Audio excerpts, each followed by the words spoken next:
when they get to that 2-year-old place and see the handwriting on the wall for being a big kid, they really want to be autonomous and be able to say bye-bye, but they really feel still very dependent, and they don't know how to achieve this sense of separateness. I'm fine on my own, I'm big.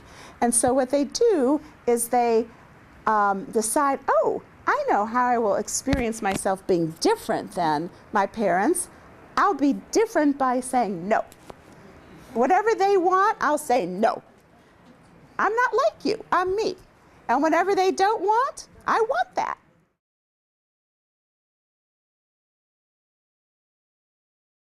Two-year-olds are driven to be on the other side of the fence from the adult because they're trying to feel whole and they're trying to feel different. And two-year-olds also need to make a claim on the world separate from being part of the family. So if I'm 2, this is mine, this is mine, this is mine. I own the world, and no, I'm not like you.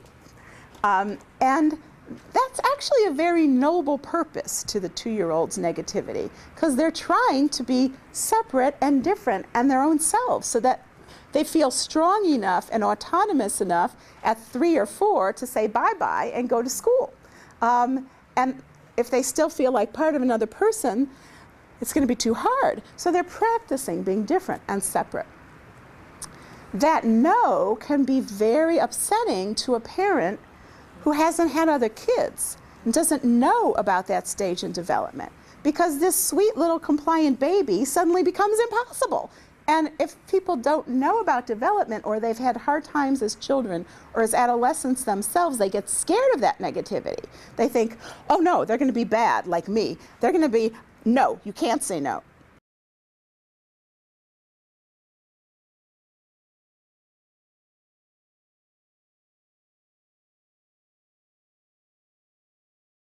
If you can't say no within the parent-child relationship, usually you wait, because kids know who can survive their negativity.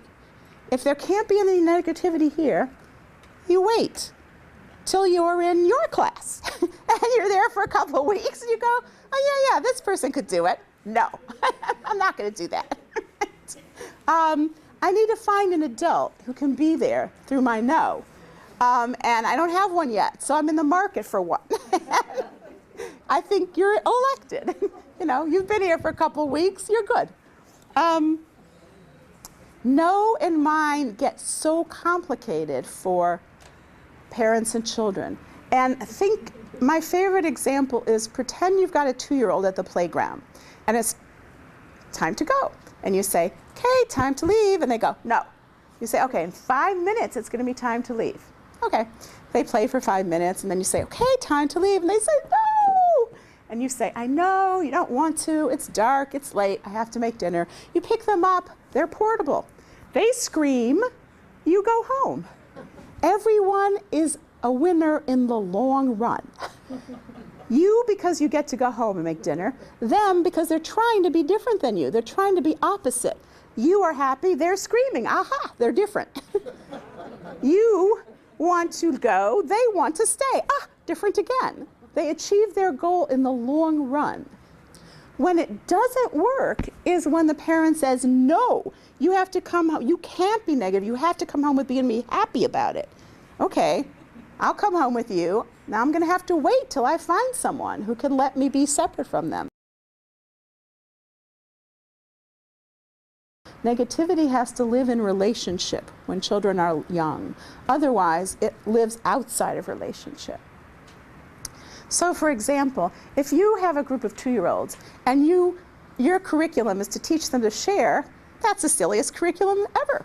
2-year-olds can't share. Their whole point of being alive is to claim things as their own. So if your agenda is the opposite of their agenda, you're going to have a real struggle, and they're going to feel like you don't understand them.